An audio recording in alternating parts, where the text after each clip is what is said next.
What's up? Can you hear me? Is my mic okay? Yeah, I can hear you. Can you hear me? And I have a crappy mic. Yeah, I can hear you. Alright.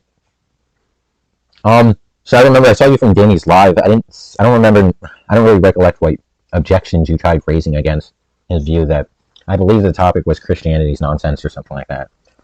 Because I know he changes the topic every so often. Sometimes like there's no good reason to believe in God, or Christianity makes no sense and stuff like that. But so for some odd reason, you seem to hold the view that an infinite regression is impossible. Yeah, sure. And that would be logically impossible. Yeah, that would be logically possible. Okay, what's the P not P? Huh? What's the P not P? P not P? Mm-hmm. What is that? So in logic, what it means to say that there's a contradiction, or that something's not logically possible. What's the contradiction? Yeah, what's the P not P? Well, for instance, if I were to say, I will argue with you after an infinite amount of seconds, would that argue? Just give me the P and not P. That argument ever happen? Like bugging. Give me a moment. Can you hear me? So would we ever have okay, let's say. Hello? Yeah, my mic's bugging. Will I ever get to see my tattoo driver? Huh? So what's the P and not P? I cut out for a moment. What's the... Am I coming in? No, yeah. I can hear you. You're saying what's the contradiction? Well, the contradiction is that an infinite regress suggests that there was an infinite amount of time before today, right? So if that's the case, that would be logically inconsistent because we would have to have went through an infinite amount of time to reach today. Well, to say it's logically inconsistent, just to beg the question. So I'm not clear what's the P and not P.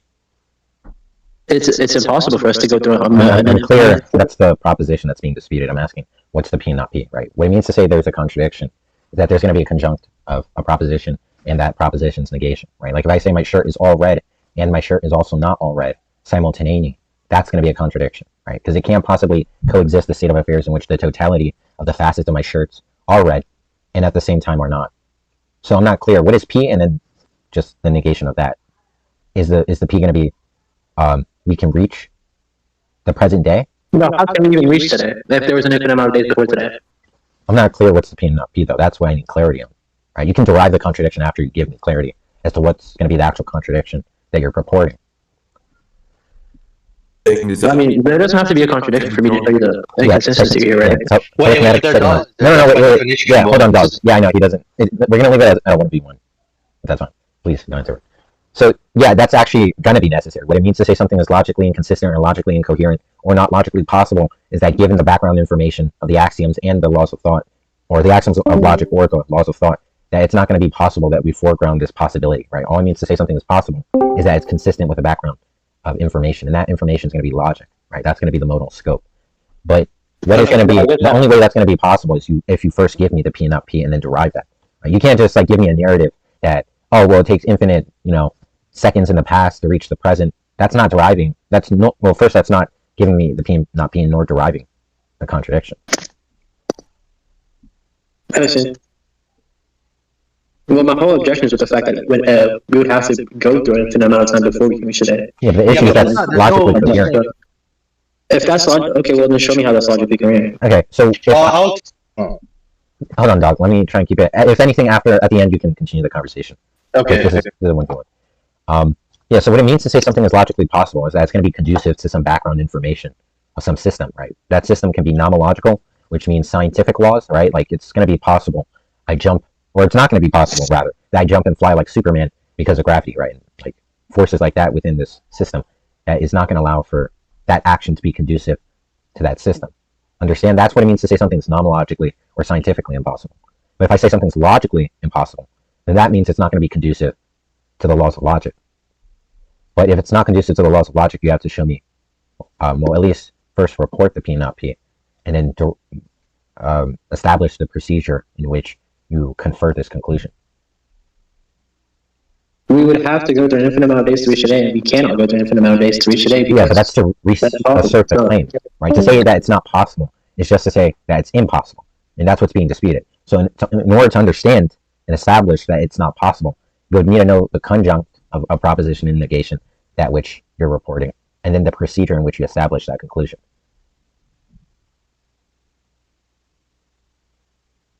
Yeah. I mean, is there anything wrong with my restatement of that? Yeah, so the issue is that's not going to derive a contradiction. Okay, I get it. Listen, it's just... I want to help. Well, I want to help Dali, I don't know, correct him, out, because I think when he's trying to say something like, by definition, an infinite value is any value that's, that it has the same, hold on, Dali. Let's just try and stay muted and, like, wait until the end of the conversation, and then you can engage with Matt. Shut up, Moxie.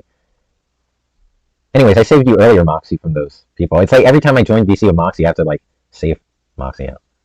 Anyways, yeah, so it just seems like you're not well equipped in, like, formal logic to understand. Like, because a contradiction is, like, a pretty rudimentary notion in logic, right? But it doesn't seem like you can elucidate what's going to be the P and not P. And it seems almost overt, given your ignorance in formal logic, that you're going to be you're going to have the aptitude to actually, like, draw that inference of a contradiction.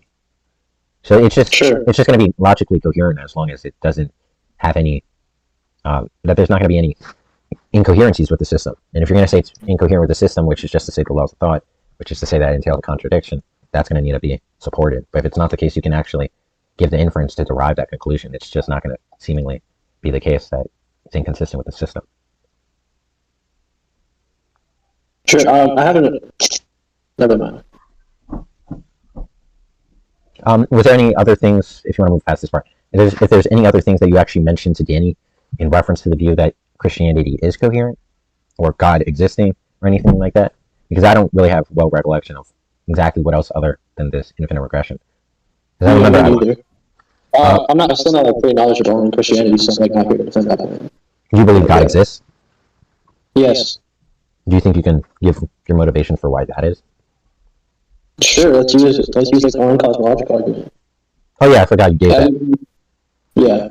Yeah, so that argument is pretty terrible. Well, first of all, it's going to be a polyadic argument. It's going to be parasitic upon an additional argument to actually derive God, right? All the argument even concludes is that there's going to be some necessary cause for the universe. But even then, the argument's terrible. So the first argument says, or I mean the first premise says that everything that which begins to exist has a cause. That's going to be... So, I mean, we can always generate like an inductive case, which is just going to mean given our feasibility to all the resources readily available, or the access to elements in the system of the universe that we have access to, we can make a more probabilistic thing. That's really just going to appeal to like our frequentist apparatus, and I have issues with that. But even then, the inductive case is just going to be a hasty generalization in the sense that it's only going to be known within the set of elements in the observable universe, right? Which I'm pretty sure... I don't know what the scientific consensus is, but I'm pretty sure we only have access to like less than 3% of the universe, as well as it's infinitely expansive. So it's not going to even draw, that would be an inappropriate like generalization to even like try and confer inductively. So it's not going to be the case because, and even then we don't even have the exhaustive measures. Like we don't even have the epistemic measures to exhaust the things within our own universe, right? It's not like we have a camera that can perceive things at light speed at every aspect of the observable universe at all points. There's also like just going to be like some form of empirical datum that can be used against this, like things like quantum material, like quantum foam and stuff like that, quantum jitters. That's going to have like, there's evidence with like Gettier cases that we can prove things do come about causally independent. So that's going to have issues with that. In fact, really? Overtly, yeah. You can search that up. I don't really care about quantum physics. Yeah, the Gettier case. How do you spell that? Gettier? Gettier, I believe, and then case. Okay. Okay. But yeah, obviously, there's also going to be issues with what model of causation you undertake, and that's going to be underpinning this argument. So the standard model of causation is just going to be some eventual or some connection between events. So it's just an eventual bridge, pretty much. And I'm pretty sure these three theses that are going to be constitutive and constituting that specific model, which is going to be one that's similar to like the idea of transitivity, which I'm sure you are aware of. And even then, if you're going to be committed to the standard model and these three theses that constitute like things like transitivity, it seems kind of weird if you also take the view that God's omnibenevolent, omnipower, like the basic standard triomni God, and that he can't act on evil.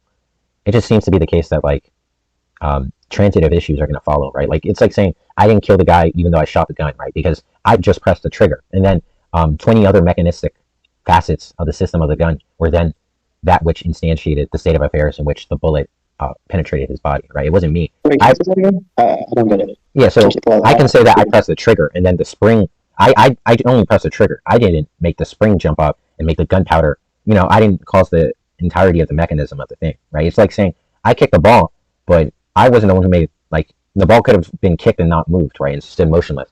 That obviously transitivity would say, like, I kicked the ball went flying, the ball shattered a window, I'm responsible for shattering that window in the same instance or the same way that I pulled the trigger, and then we can just detail like the mechanisms within the system of the gun that entailed the bullet to fire and penetrate some individual's body. So in that same sense, if God created the universe and created free will, and free will entailed as a corollary that evil acts were to be produced, then God is responsible for evil. And even in that sense, it's going to seem less coherent given that things like God's omnipotent but can't act on evil, which is just to, like, obviously be an analytical contradiction, given he's not going to have the aptitude to actuate the state of affairs of evil. Yeah, I see. Yeah, I see. The whole free will argument, like, God is responsible for evil. I haven't actually looked at much theodicies about why God isn't responsible, but yeah, those are good arguments. Like, how can God be omnipotent and not be responsible for evil at the same time? But even then, it doesn't seem like, so there's going to be issues with, like, the infinite regress that you mentioned. Right? It could just be the case that this God hypothesis makes it worse because you establish an additional ontological entity in the mix that is going to be responsible for an infinite regress themselves, right? It's not going to be the case that there isn't that chain of nomological regression that happens infinitum. That's not what the God hypothesis says, right? It could be the case God created the initial event and then there's still an infinite chain, and that chain led to the present day. So that's not necessarily going to be diffusing of that. So it doesn't seem that that's going to dissolve that issue necessarily. That it could still be the case that God just explains the first cause of the infinite regression. Or even then, it could just be the case that cause is brute. And it doesn't seem any more, there's not going to be any more motivation to presuppose that the initial point of the entirety of the universe, or the entirety of the universe's causal succession, was like an explanandum for which there was an explanand that, like, facilitated the causal chain. So that's going to be another issue. The fact that there can be unexplained things. It's brute facts are a notion of philosophy, and it can be, seemingly there's no reason why we can't just say that the cause of the universe was, like, there is no cause of the universe, in that sense, that whatever for the first initial cause, or, like, exchange of causal progression was just not explained itself. I don't take it that the universe by definition can be caused, but here I'm kind of moving too much away from the column. So the first premise is everything in the universe has a cause. That's also going to be odd, because saying the elements contained, or the containment relations within a system, has some force, therefore the force is enacted on the system itself. That's like saying all parts of the universe work under the force of gravity, therefore gravity is, there's going to be, like, some gravitational force on the universe itself, not the containment relation, which is going to be weird, which is also odd because that's what I take the universe to be, just purely a containment relation, not an entity. We can think of it like a mathematical set. I just take the universe to be the totality of objects, and it encompasses space-time, which is going to be another issue. The fact that there can't be a before the universe if the universe encompasses time. That's like saying what was before time. What caused time? And once again, the standard model also diffuses that, because causality is known between states of affairs, which are just like instances, events, right? But events are spatial temporal. Right? We don't understand events to be non-spatial temporal. So it's not going to be clear how causation would apply. Also, it just seems like a just so story if we say, too, that God is, like, immaterial. It doesn't seem like you're going to provide any strong mechanism or procedural relation that is going to allow for God being immaterial to create material. So that's going to seem, like, odd, right? Just positing that God made the universe and not having access to the procedure, right? So yeah, how is that? Sorry? I mean, I don't see the idea of as odd for God to not be a part of material to create material, right? Well, seeing that we don't have an explanation that accounts for that, it's seemingly an unaccounted narrative, or just like I can posit anything and not have an account for that posit, and then just say that that's the definition of a just so story, right? If there's no auxiliary that supports, or some recourse that will fortify or warrant the narrative, it's nothing more than a narrative, right? It's like a hypothesis. Unlike a hypothesis in a narrative seems to be uncertain whether or not it is going to be possible that this is the case. But a hypothesis is given our knowledge, right, our epistemic priors, that we can account for some possible explanation, something that is going to be a possible explanation for an existing phenomenon. Say like the theory of gravity or the hypothesis of gravity, whatever. We see like, celestial bodies being pulled to greater mass celestial bodies, and then we posit the theory that that's what gravity is. Gravity is the phenomenon in which celestial bodies are pulled together based on their mass. Now that can be the case in the future when we reach another threshold or echelon of epistemic capability, that we can determine like Einstein's theory of gravity or something is like now like archaic. I don't know, something like a million years in the future, and that seemed like something ancient and is, or maybe it just may continue to become more and more nuanced and stuff like that. So the issue with God being immaterial and creating a material world is the fact that that's not going to be a hypothesis. That's going to be a just so story. So it's going to be epistemically biased to posit that. And we base theories like on epistemic virtues. I see. Another is the fact that if you take God as omniscient but is existed independent of the universe. So in my understanding, like I said, well, I don't even take it that the universe is the totality of physical elements. I just take it that it's the totality of elements that are known to exist. Right? So I would take it that God would be entailed in that set, and that God can't explain it if he's going to be a member in that set. But saying God is outside a universe and is omniscient is going to entail contradiction, right? And this is an argument by Jack Strick. The issue with omniscience is that if God is known to be omniscient, meaning a mind exists outside of a world, then Cartesian scenarios are possible, right? And the reason for this is, if a mind exists outside of a world, then that means it's not dependent on a world to furnish its mental content. And that's known as epistemic internalism, in which an internal system is going to be the derivative for mental content and not solely a world. It could be deprived of a world and retain mental content. And that's going to be the case for God, as seemingly he has knowledge into all propositions independent of, first, the fact that there's not going to be much propositions independent of the world. There's just going to be propositions in reference to himself. But that's also going to seem opaque issues with that. But if Cartesian scenarios are possible, which Cartesian scenarios are going to be an epistemically undeterminable state of affairs, similar to like me being a brain in the vat or my entire life is a dream. The issue with that is that it's not going to be epistemically reachable, some proposition like that. It's going to be like, I guess you can say it's possible given some meta epistemology or meta extra-mental instrument, but that's just still going to be impossible given it's not going to be consistent with any like background of data, right? It's not going to be epistemically possible. It's not going to be logically possible. I would even take it. Or maybe, the general issue is the fact that if Cartesian scenarios are possible, then God can't have omniscience, right? Because if he's an internalist about epistemology, meaning obviously he doesn't depend on a world to have access to the truth value of propositions or mental content. So he knows all propositions' truth value independent of a world to furnish that content. Then it can be the case that he has an inadequate or error system.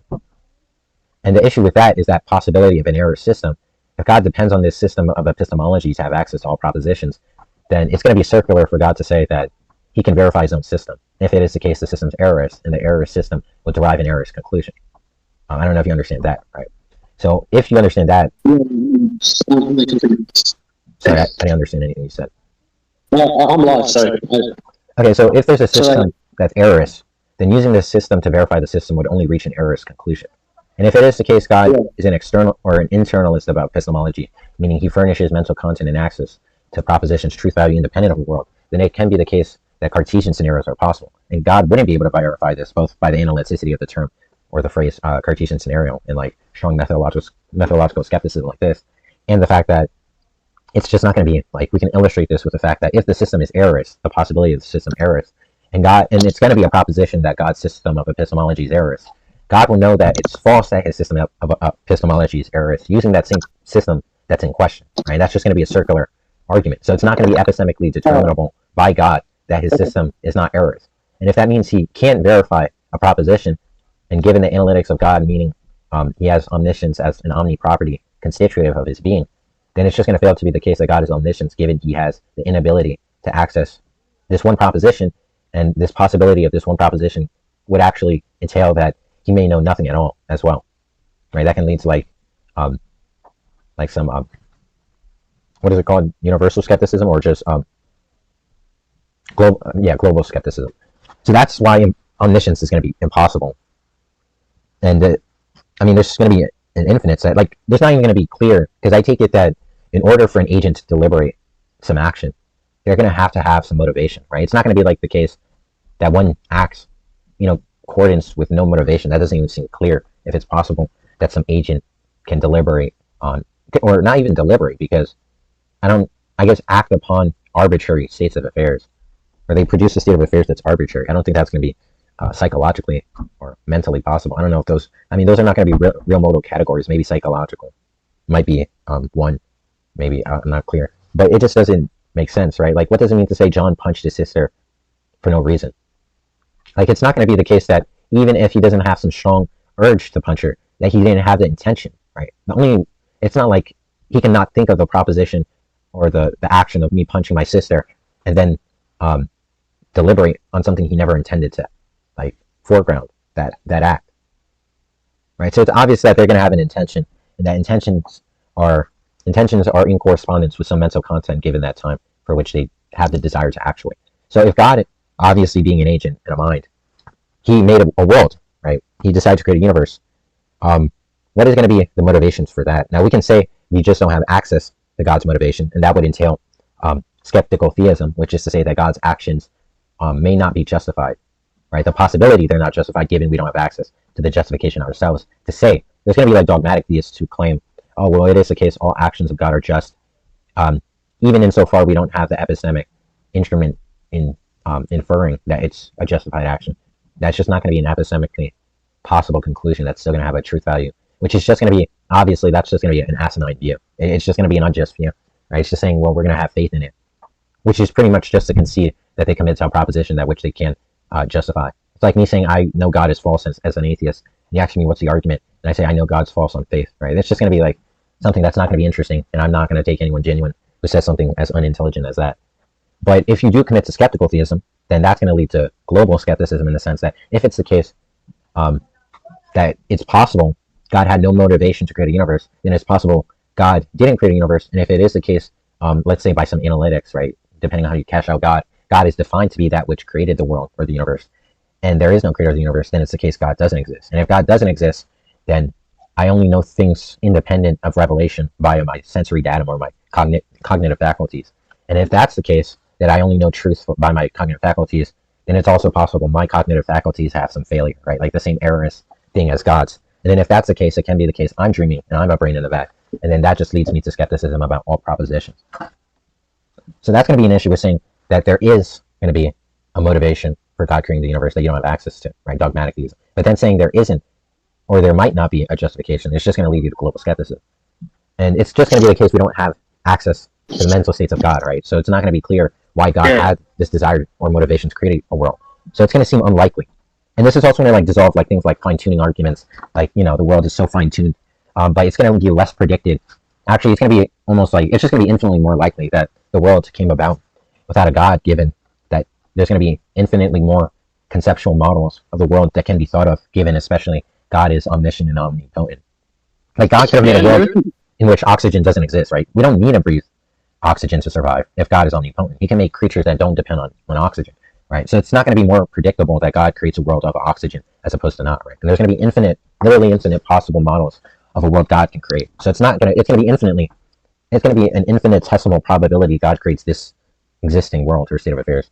And then just the fact that there's not going to be any known motivations for why God would make it. So it's not even going to be clear that the God hypothesis is going to predict anything, right? I can say it's possible a God exists and a universe exists independent, like causally independent, right? And a God doesn't explain the universe, that there exists a deity and exists a universe, but it's not the case the deity manifested that universe, right? That's going to be a logical possibility. So it can be the case that God exists and that all the arguments we're using in favor of God's existence is going to be that, he explains the universe, when it can be the case that's not going to be necessarily predicted. Or there can be a God and no universe, there can be a universe and no God, or there could be a series of gods that are going to play a role in manifesting a universe, right? Like polytheism. So the issue is there's just not going to be anything sorry, yeah, you could talk because I've been talking for a while. Yeah, no, it's good. I have no objections so far, but one objection I hear a lot of atheists say when it comes to fine-tuning arguments is the infinite designer dilemma, and I actually don't know how to respond to that. Do you guys know what it is? the infinite designer dilemma. I think that's what I illustrated or communicated. It's just the idea that God with he's just gonna have a possibility of creating infinite many worlds. I mean, it can't even be the case a multiverse exists, given that a God desires to make a plurality of existing universes. Yeah, and so like you would say that God's desire was planning to create this universe and whatever. Yeah. So far more than the naturalist can ever be, right? Once again, it's gonna be like an infinitesimal probability that God solely by volition desires to make this universe, given that there's going to be an infinite possible series, right? So his are going to need to be like infinitely tuned, so that he chooses a single member out of an infinite set of natural numbers. So that's just going to be like, well, I wouldn't say it's impossible. There's like paradoxes of that. If there's an infinite-sided dice, is it possible you ever roll one? I know there's issues like that. It's not clear to me that that's going to seem logically possible to me, obviously, but it's just not going to seem like it's going to be like it's like the definition of underdeterministic, right? It's just going to be, if you're arguing that God is more probable, unless you're making like an a priori case for the existence of God, that's just going to be completely dissolved the fact that God can make infinite possible conceptions of the universe. I mean, there's going to just be general issues, like even if it's, I don't know if you talked with Danny on the problem of evil, have you? I haven't, but talking about Danny Philtalk? Yeah, Philtalk. Oh, no, he's an idiot. Well, I mean, he's not an idiot. I wouldn't say, but he's not that bright. He's not like he's overrated. Yeah, dog. I know you have beef with everyone. Don't you also say that about Synth? Yeah, and Mason, right? And Mason. Who's Mason? Have you guys like talked to J Mike and like Amber and stuff? Oh yeah, I'm friends with J Mike. Yeah, I know. But yeah, well, Synth is just like dishonest, and there's like multiple pieces of evidence I can point to. What about what's his name? Question answer, Mason. Useful friction, also. Friction philosophy? No. He's from Discord. Dang, you really don't know his name was Useful Friction. Is currently question answer. He has a slot. What did he was he argue for?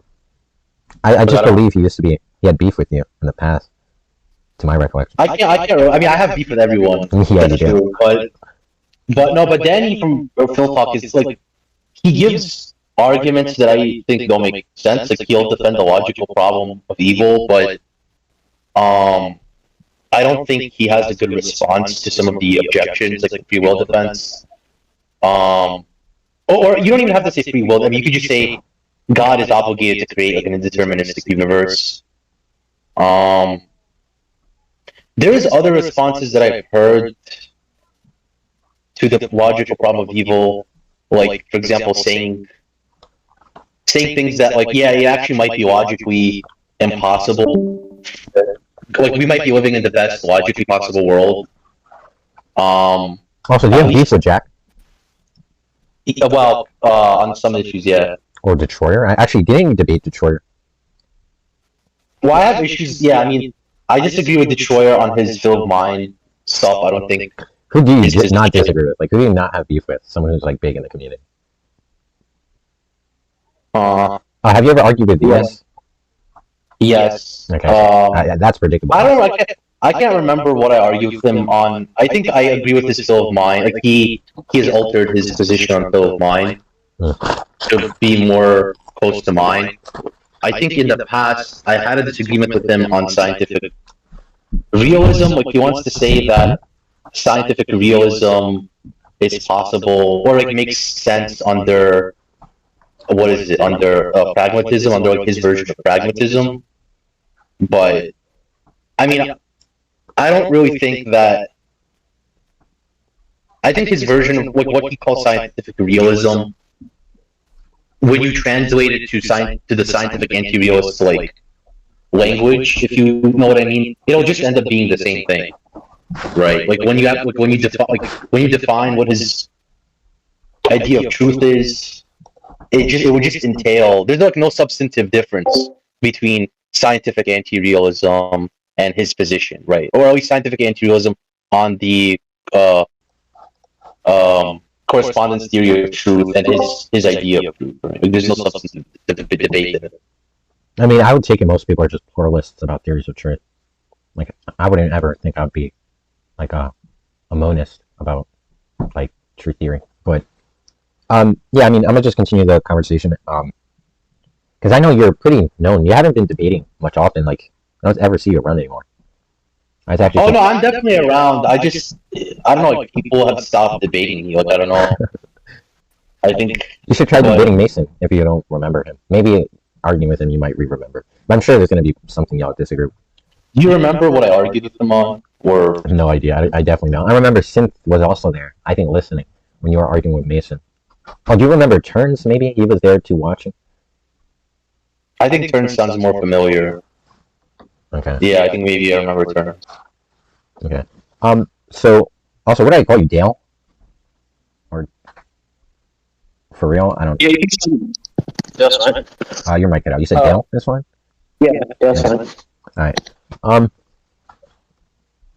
Yeah. So I mean, there's gonna be like. So for falsifications of God, those are gonna be depending on like the theological model when it's to actually commit to, and there's just gonna be like internal critiques by one's own lights, what they accept, and that's gonna be like an Alentius critique. But usually, I would just appeal to undercutting defeaters. Like some practical ones are like omnipotence is not going to be coherent given like omniscience, right? Because like God is like omniscient, so he knows all propositions. Like he ascertains all propositions, meaning he knows them all, like the truth value of a proposition with certainty. But given his omnipotence, he still has the aptitude to doubt. But if it's the case he can doubt, I mean that should be obvious. I don't think I need to go into that much depth. That should pretty much illustrate it. Like, what is there for him to doubt if he has like, if he ascertains the value of truth value propositions? But then, if he's omnipotent, he should have the capability to doubt. I would see that more as a paradox, maybe, but that's an undercutting defeater, maybe. Another one with omnipotence is the fact he can't deliberate evil actions. But I mean, obviously, if you like agree to like principles like transitivity, like even in logic, or even like, which is going to be like a constitutive in the standard model of causation that you undertook, it's just going to lead that God is evil. I mean, general ontological economy in an economic settings of weighing or juxtaposing commodities in an ontological manner, there's going to be like ontological commitments that are going to be unnecessary, and that's going to be like the principle of parsimony, and to be subscribing to a larger aggregate of ontic entities in that system to explain the same phenomena is going to be an epistemic vice, right? Especially if they have the same explanatory power. So the fact that the naturalistic hypothesis doesn't posit not just a God, but a specific theology is going to commit to there being a spiritual realm like a heaven, a spiritual realm like a hell. Those are going to be entities, and then like the set of thousands, maybe millions, it's not clear, of demons, angels. Even some Muslims are going to commit to other things like jinn and other like odd mystical creatures. For Christianity, they also commit to, I believe there's like 10 beasts or 11 or 9 beasts, something like that. In Revelation, it talks about, and a bunch of other things. So those are going to be ontological commitments that are just going to be obviously outweighing the reason to believe in a God. The notion problem of evil, it's and the evidential problem of evil. I usually use them hand to hand. I'm sure you've seen Danny before you went on stage, maybe on YouTube or his lives. So I'm sure you heard the evidential problem of evil. No? Yeah. Okay. The notion problem of evil is kind of how it sounds. Noceum. It's like no see. It's not going to see any like logical reason for God to allow specific evils, which are going to be gratuitous evils. Gratuitous evils are unnecessary evils, and they're understood in theology to be evils that which are not going to violate free will. Right. So if we take like an animal, let's say a pig, there's going to be like taking the Bible literally. There's going to be issues with the interpretation of the Bible, which is going to make it impossible to actually ever commit to any theology. That's one of Jack and Strick's arguments too, which I can get into maybe later, but it's actually too strong of an argument and difficult to deploy, which I rather not. But that argument's probably just going to be completely destroying theology, I would say, the interpretation argument. But anyways, the notion problem of evil is going to allow, like, if we take the Bible and support of the Bible, that's going to recourse the idea or the thought that pigs don't have free will, and that it's not going to be violating, or it's not going to like be, I don't know, abrogating. I don't know what's the right term, but it's not going to act against one's free will, right? Like me, like killing a pig. So it's going to be the case that killing a pig, or any animal for that matter, maybe, I don't know, monkeys, there's going to be like, I don't know, issues of cognition. I just take it that most like Christians are just going to commit to the idea that only humans have free will. I mean, in my view, I would take it, well, I would be agnostic really, but I would lend more credence to the idea that in order for something to have free will, which I don't commit to the idea of free will at all. Actually, in fact, I've never seen any good argument. Maybe we can get into that too, why you believe in free will. But so if a deer doesn't have free will and a dead tree in a forest falls and collapses on that baby deer, and then like the deer's ribs puncture its internal organs, but it's bleeding internally, so it's not bleeding externally and is pinned under the tree. So now it's just, in severe agony, but thank God it's still alive. But now it's starving, right? Because it lost its mother, and it also can't, push an 800-pound tree off its back. So now that's going to be seen as a gratuitous evil, right? It's going to seem like also the principle of non-benevolence, given if you commit to the standard model of ethics for applied ethics. It's just not going to be seen to be the case that God allowed this to exist, right? It's like me being Superman, and let's say I take my lunch break. I'm being Superman. I take my lunch break and I sit next to on a bench in a park that is right across a preschool, and then I see a guy with an AK walk into that preschool, and then I hear rounds going off. Right now, being Superman, it's not going to seem like it's going to be an evil act given the principle of non-benevolence. That if weighing the probability, it's going to be it's going to be highly overachieving that he can act upon a good action without exchanging any loss. That he's not like losing anything really. That he acts upon this good act, right? Then in the case of it's better to do nothing than when you can do something good, or if you have the possibility of doing good to stop something bad. And they're like the more probable conclusion that like let's say if a normal man saw a dude with an AK going in a school, he might not go inside because he can die. But for Superman, he's a fictional character. He travels probably like trillions of times faster than the speed of light, right? It's not even like nominologically possible, whatever. So he can go in there less than a millisecond and stop the shooter, right? He could just literally just like use his fingers and just like close the barrel of the gun with his fingers, right? It's just metal. He just bends it like a twig, right? But he's too lazy. He just wants to eat his PBJ from his own Superman lunchbox, and he just continuously hears the rounds going off. Now, it's not going to be necessary that Superman acts on that good action, given he has his own free will and he can choose to deliberate actions. But yeah, so Superman is really responsible in the scenario. Yeah, he has no reason not to. He can go in before a round even went off. He's like faster than the speed of light. Even just saying like the speed of sound, he would have stopped this. He loses nothing. There's not going to be much energy. I'm pretty sure Superman in comics fought for like years straight, probably like with a planet collapsing on him or something, because like these are stupid, powerful characters, and like so he's not really going to waste energy. The accident in the situation doesn't mean he's like responsible, like ethically, right? Like let's say I present you that's what the principle holds in non-benevolence. Huh? Well, that's what the principle holds in the principle of non-benevolence. In the trolley problem, the issue with that is that we don't have access to the resource or information as to how and why these people were tied up and the consequences that may follow. Even if we put a cerebus paribus clause, it might still be opaque to what action, right? But let's say it was a mafia person who did this and tied up these people. And like me acting on, moving the lever than what was already directed the trolley to go might cause me to endanger myself and well-being, right? But the trolley problem is different because Superman he could just stop the deaths altogether. He doesn't have to kill the shooter, right? He can just take the gun and crumble it like paper and then put the dude in prison instantly, right? He can just stop. Like he sees the guy walking in with the AK. Like in the trolley problem, it's like saying if Superman saw a trolley, right, and there's no people in the train. Huh? Since he has the capability of being good, he ought to do good. Yeah, that's what the principle of non-benevolence posits. Like given that there's going to be no considerable outweighing motivations to not act on the good, right? Like there's not going to be like he's not going to possibly die. He's not really going to waste energy, right? Let's just say he's so lazy he just wants to eat his PB&J. That's going to be immoral for him to just want to be lazy and eat his PB&J, given that lives are being lost, and it's going to cost him nothing, right? He can be back in a millisecond and continue his PB&J, and he loses like nearly no time from his lunch break. But of course, legally, right?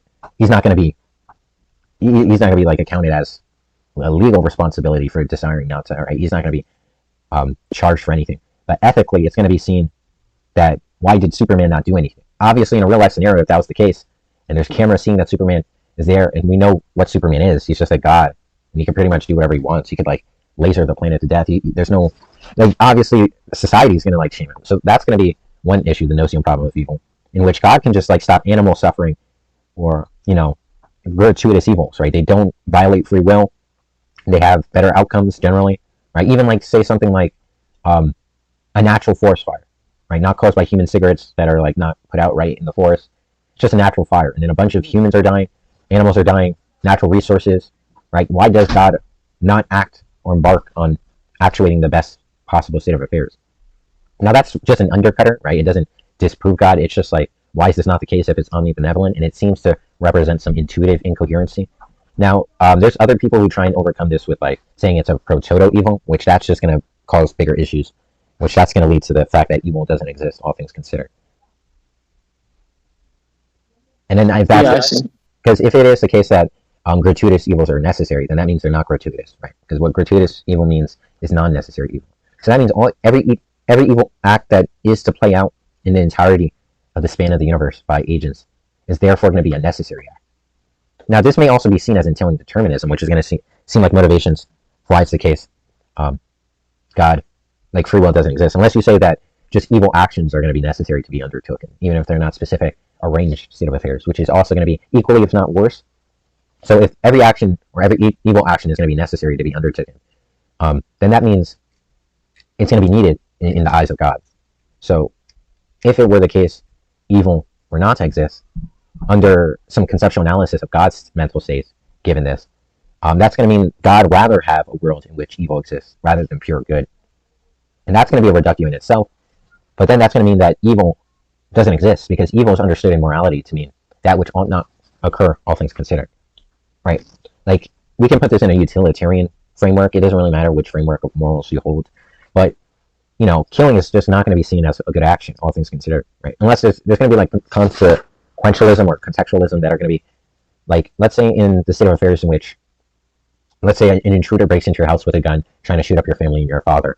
And you know you can only really put this guy down. Let's say he's like a deranged Green Beret, right, from like the military, an ex-military.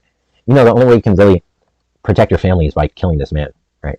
So in some moral frameworks, it's going to be seen as killing in that scenario is going to be all things considered good, right? It's going to be the best state of affairs that you save your family from a mentally ill, psychotic, I guess serial killing ex-military, right? But there's going to be moral views that are going to seem weird. Like, there's going to be some theists who hold that moral actions are consequentially held in eyes of God, but there's going to be some that God like dictates universal commitment to some action. So even though I killed to save others, the saving of others was in collaboration with an evil act. So that state of affairs is evil, that which I done. So I sinned saving my family from the shooter because I had to kill someone, and it doesn't see the light of me saving people, right? Because I'm still performing a sin. So that's going to be something also too, that that means that in scenarios like that, it's going to be necessary that I allow my family to die if I'm to not sin, right? Like, if I want to be the best Christian ever, I try and limit, let's say, every possible sin, that I'm acting completely by volition. I'm not like a normal human. I'm like a monk or something, where I act completely spiritually, and I dedicate my life entirely to religion. I don't really care what happens. Like, if I get robbed or punched, like, I turn the other cheek. I don't fight back. If I get jumped, I put all my faith in God. Now that's going to be seen as something, that's going to be seen as a huge reductio, that it's the best outcome. I allow my family to die, and myself possibly, from the shooter, to not harm someone. Present a scenario like the a mentally ill and deranged ex-military comes in with like a Green Beret, right, ex-military, with let's say some gun. It doesn't really matter, and they're just trying to kill my family because they're psychotic, and that the only real way I can put this guy down, given that he has a gun and he is jacked ex-military Green Beret, master in multiple martial arts, is me taking either a gun myself or a machete or some like kitchen knife and killing him. That's going to be the only possible state of affairs I can actually. So, murder does allow for self-defense, and the difference between killing and murder is killing an innocent life without reason. So in this scenario, you're allowed to. No, that would be murder. Murder is killing without reason. Murder is killing without reason. Yeah, it's the other way around, but that doesn't matter. So okay, either way, the Bible does allow for self-defense. So I mean, in this scenario, you're allowed to defend your family. So then that means you're more so consequentialist about moral actions. So it's going to be the case if, let's say, there's only me and one other person. Let's say there was a meteor, and let's say I was like a clone or something, and I was like, I don't know, or in the ice frozen, like I fell one day with like a. Let's say I wake up, it's just me and this girl, and she thinks I'm ugly or something, right? And all things, she just won't having intercourse with me. But I know that if I don't, sleep with her, that the whole humanity is going to die, right? And that's the affairs. It's going to seem reasonable that I rape the girl, or do the sexual act against her. You're not obligated to the world like ongoing, right? So sorry, I let's say this magical scenario did happen, and it's either I have intercourse with this girl or the whole world dies, right? If even if I do want the whole world to like somehow go on. If she refused, she refused. It's not like it's not like I'm not to be blamed for it. Okay. Then I also don't see why in the scenario of like if you were the father, why not self-defend your family? Like why not let them die? Your family. There's nowhere where it teaches don't. No, I'm saying why don't you just let them die? Huh? Why don't you just let them die? Who died? My family. Why don't just let your family die? Because your family is in danger in that specific moment. You have the ability to defend your family. So you choose to or not is not. So you think you're burdened with the responsibility to save your family in that scenario? Huh? So wait, what? You would say you're burdened with the moral responsibility and maybe even emotional responsibility to. No, I'm saying you can't. There's no responsibility here. You can choose to save your family without facing like consequences or that being considered a sin. And so you don't think, either option you take, both can be morally justified. And you don't think saving, like raping in the state of affairs in order to help the entirety of humanity is not a stronger motivation than saving like 3 people in your family? I mean, no, because again, you're raping. In this scenario, you're committing a sin. Yeah, but she's not dying. And unlike the scenario in which the ex-military also doesn't want to die, right? But it's not the case I'm going to allow for the worst outcome, right? So I'm acting against free will. But you would say that I'm acting against one's free will to deliberate the best possible state of affairs, right? In the instance of me like protecting my family and killing the ex-military. You can in that scenario, whatever option you take, whether it's killing him or just letting the scenario play out, both actions can be morally justified. Meaning, whatever option you do decide is not going to be considered sin. So there's no you should protect your family. I'm not saying you should do either. On the other hand, where it becomes you don't think it's morally superior that you save the life. You don't think it's morally superior that you don't think it's morally superior that you, because unlike the trolley problem, this dude may just be deranged, and that allowing him to kill your family, he might just go on killing other in the resident, right? That let's say the cops don't get it to him at time that he may kill others. He's only responsible for his actions. Just because you just talk about that doesn't mean you take responsibility for what he has done, right? But you don't think it's morally superior for me to deliberate on the state of affairs in which I act against his free will or violate, like, thou shalt not kill in order to arise the best possible, or at least a morally superior position. So I'm saying, but you don't think killing that dude to save a plurality of others is better than allowing a plurality of people and possibly yourself to die without an attempt? You wouldn't see that as morally superior? Are you trying to present this in a way where I can say we can justify our sins? Well, I'm saying that obviously in that context, it's not the case it's sinful if it's doing some benefit. It's like in the sense of Robin Hood, right? Like if I stole $1 million from a fat billionaire pig who's maybe using his money on gambling or maybe like at the strip club and like, I don't know, like thoughts or prostitutes, stuff like that. If I steal that $1 million loan that was going to go for that party or whatever, and instead I give it to homeless people, or maybe I send money to Africa for homeless, starving people, that sin is going to be justified in virtue of the fact that it's just going to seem like, I mean, that's, I don't even really think I explain why. Yeah, I mean, no, I get your logic and reasoning, but again, sin is something you ought not to do. So, like, regardless of your justification, it's so you're not a consequentialist. You just believe that you just believe in self-defense. What? So you're not a consequentialist. You don't believe that the conclusion determines whether or not an action is a sin or not. You just believe that the only sin that's going to be justified is killing in the scenario of self-defense. But all other conclusions are necessarily a sin, no matter how good the conclusion may seem. Again, I base my conclusion on what the Bible tells, right? So, okay, so that would entail the no-sin problem of evil, then, your view. What do you mean? Like, why doesn't Superman stop the children? He's not obligated to stop anything. Yeah, that's going to be the issue. Even if he has the ability to, he's not obligated to. He can just be a bystander if he wanted. That's his free will. He has the right to do whatever he wants. You wouldn't see it. You would even if I subjectively think it's morally wrong for him not to do anything, that doesn't mean condone his disposition to not act. But wouldn't you agree that it would be better for him to save those people? Yeah, you wouldn't. Yeah, even if I subjectively believe it's better for him to save those lives, he's not obligated to. But it's not about. But that's fine. That's fine. But you agreed that objectively it would be better for him. No, I said according to my subjective. Even if I do think it's. But why wouldn't it be objectively better to save him? In this scenario, we give Superman free will, right? So Well, free will just means that he's not obligated, but it doesn't mean that it's not a better scenario. I don't Well, free understand. will just means his actions aren't determined, right? But that doesn't mean it's not going to be like No, morally evil. You could be a compatibilist. Sorry? You could be a compatibilist and believe free will is compatibilist determinant. Well, I'm not clear on how compatibilism works. I don't really know much about it, to be honest. We're actually kind of circling back a bit. I think the guy's just denying that it would be good for. I think he's just saying it would be. He's just denying it would be good. It'd be a good thing. What does it even mean to say it's subjectively good, but objectively good? Is the point is? Okay, I'm not saying it's objectively bad. I'm saying he's not obligated to do anything necessarily. Okay. You're saying they're not obligated to do. Okay, but you agree that it's a supererogatory good, right? Do you know what a supererogatory good is? No. It's something that's good, right? It's objectively good, but not obligated, right? So, for example, it's good I know this from Jack. for you to give to charity, but maybe you're not obligated to give all your money or most of your money to charity, right? But if you did it, you would be objectively a better person, right? Correct. Okay, but then it would follow that since God is the maximally good being, even if something is a supererogatory good, Like no same he problem. will do the supererogatory good, right? Because if he does it, we could always imagine a being that's better than God, which is a being that did the supererogatory good thing, right? Yeah.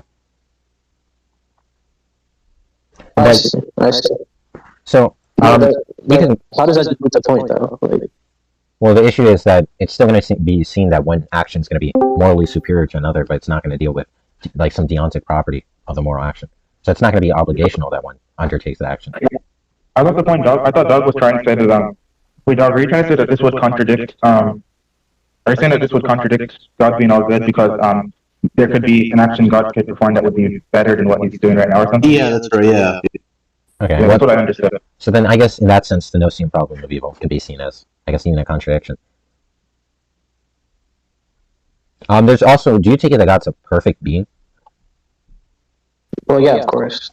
Okay, well that's going to have issues. I mean, yeah, well, it's going to have issues. But Well, you take it that there's going to be, well, let's just say moment, even though that's important notion, which, like I said, it's going to be incoherent given I understand the universe to be encompassing time, so there's not going to be a moment before time, given that the universe encompasses that. But, so let's say there's a, God existed before the existence of the universe, right? God chose to manifest the universe. But you take it that if God is perfect, and the way I understand perfection is that they have their preferences maximized.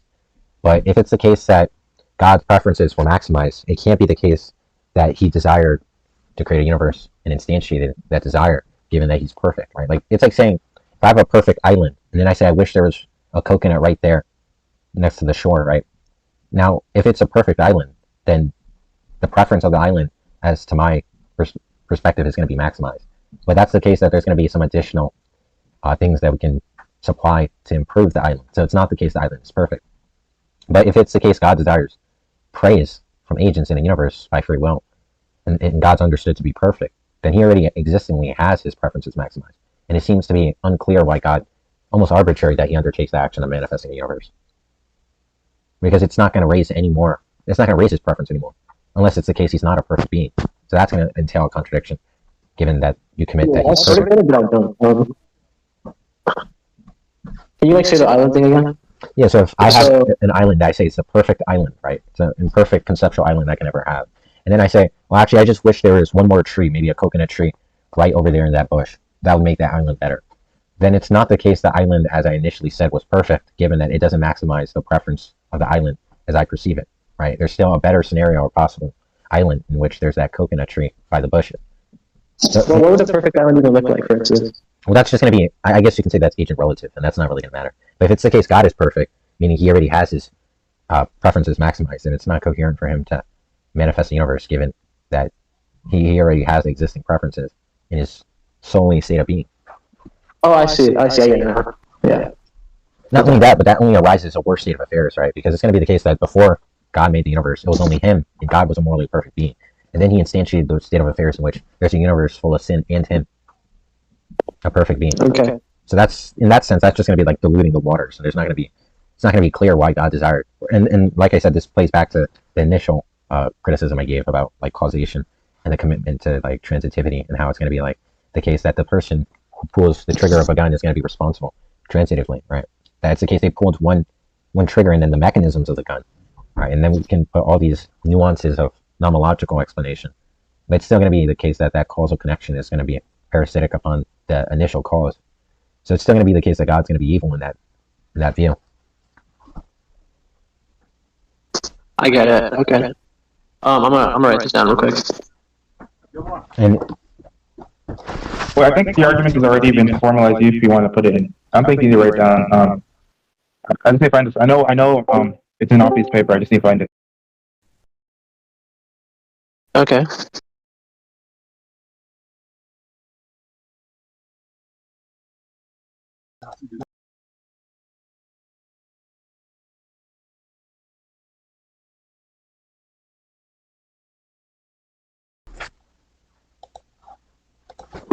sorry, I'm back. I think Mason said something. I didn't hear. Also, things like inductive cases are also going to be seen as counterintuitive. Things like every mind we've seen was like contingent, and God's understood to be a necessary being. Also, things like disembodied minds, and stuff like that. If we just go by like the totality of, I guess, like data we have access to, it's just going to be unlikely that a God exists. Given that, that's going to be another undercutter. I have a personal argument that I'm just not going to run right now. That doesn't matter. The interpretation argument, I'm not going to, like I said, I'm not going to talk about that.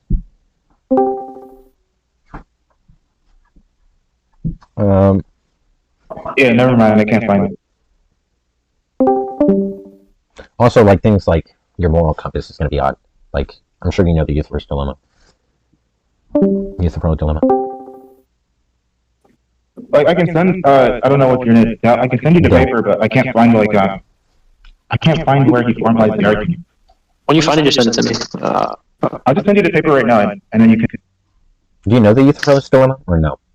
No, I don't know. What is it? It's, well, the normal way it's like expressed is either it's going to be the case that things are moral because God says them, or God says things because they're moral, right? So the first, God says things because, or sorry, whatever. The one where God says things are moral, or God says things because they're moral, that's going to mean that morality is independent of him. And then the latter is going to be that things are moral because he says them, which is just going to entail morality is just going to be encompassed in what he utters, right? And that's just going to be like an arbitrary moral compass. Objective, okay. Well, either way, it's going to be subjective, right? I don't think, in my view, it's actually impossible that one derives objective morality from God. It doesn't even seem like that's possible. I also don't even take moral realism to be. I take moral realism to kind of be silly, but even then, like it doesn't make sense to say that there's objective morality and there is God, unless you're talking about probably like some moral naturalism or some method of morality, objective morality that has no correlation to God. So it's not going to be the case. That's going to be an argument for the existence of God or motivating for that view. It's going to be an independent commitment of moral objectivism or realism that you can justify that has no real correlation to God. Oh, okay, yeah. You understand subjective and objective, meaning subjective is going to be like subject dependent, and objective is going to be like, yeah. So it's not going to be the case if God is expressing morals and they're moral because he says them, that's going to be any greater than like if I became omnipotent and I made my own guidelines of moral, right? Like that's any more moral. And then the prior is just going to be that there is going to be some objective morality that is just going to be, like I said, not going to be dependent on God, and it's not going to have any real correlation. So morality is not really going to be seen in any manner as like some justification for the commitments in the belief in a God, right? And we talked about the useful. I meant the Nocian problem of evil. You know, the evidential. Are you aware of the logical problem of evil? No. Actually, I think I am. Is it? No, wait, just say it. So there's going to be two ways, or like two conclusions. The one where you're going to be committed that all evils are pro toto, which is going to distinguish the existence of evil. And then the other is just going to be the idea that pretty much the same transitive issue, that we understand moral goods as oughts and moral evils as ought not, and those are going to be like all things considered. So if it is the case God allows evil for a reason, right? Because given that God is omnibenevolent and allows evil, that's going to be a contradiction, as we established. But yeah. If he has a reason, well, we also talked about the skeptical theism too, and that ties. Well, that doesn't really tie in, but that has some correlation with the issue of like, we don't have access to the justifier for these, but they're still justified. But if God allows evil and these evils persist, and God has a plan, then that means in the same sense of, let's say, a doctor injecting something in some child, right, like a needle, a vaccine. It's obviously going against the free will of the child and causes the child pain, but that temporary evil is overcame by some greater, all things considered, good, right? So it's going to allow the kid to survive longer, even though they're forcing a needle against his will and injecting that may cause him pain, but it's for the child's sake of health, right? So in that sense, if God has a plan for which all evils continue to persist, then that means no evil exists, because there's not going to be an all things considered evil, right? All not exist, all things considered. So that just means evil doesn't exist. And if it is the case that God doesn't have a plan, or something other than this pathway, would pretty much just entail that God's evil, like transitive methods and stuff like that. Okay. Yeah, I've heard this argument before. I don't know how to refute it. So. I mean, if I was a theist here, I would probably just say, like, yeah, so what you call evil, like, it's not actually evil because God has a plan. And so in the sense that evil doesn't exist, well, it just depends on how you're using the term. Like, maybe you could just argue some sort of, I don't know, some sort of non-cognitive sort of evil, which is just going to be equivalent to something that, like, a human agent takes issue with, right? And you could say, yeah, like, that's what you're saying is evil. It's just the things you don't like, you know? But some broader objective goodness or badness, that sort of evil, that's not what your speech acts are capturing. That's the stuff that, you know. I do want to know. Sorry, yeah, go ahead. No, you go ahead. But even then, the argument, I know. Well, I want to know why you believe in things like free will. I don't know if you have an argument necessarily, because that's what I've heard. You've heard. I've actually haven't heard arguments. Just because God's foreknowledge is like they're saying, this is going to happen regardless of what you do, doesn't mean His foreknowledge is the causation of your action, right? So. Well, the problem with foresight is an issue of, like, determinism, right? God, if we take it to be that agents' volitionary acts are going to be propositional, which means God is going to have some epistemic access to them, given He's omnipotent or omniscient, then that means He's going to know what an agent deliberates upon, necessarily. So that's just going to mean that free will doesn't exist, because even before you're born, He's going to know every sin you're going to commit, and it's not going to be possible that they commit anything other.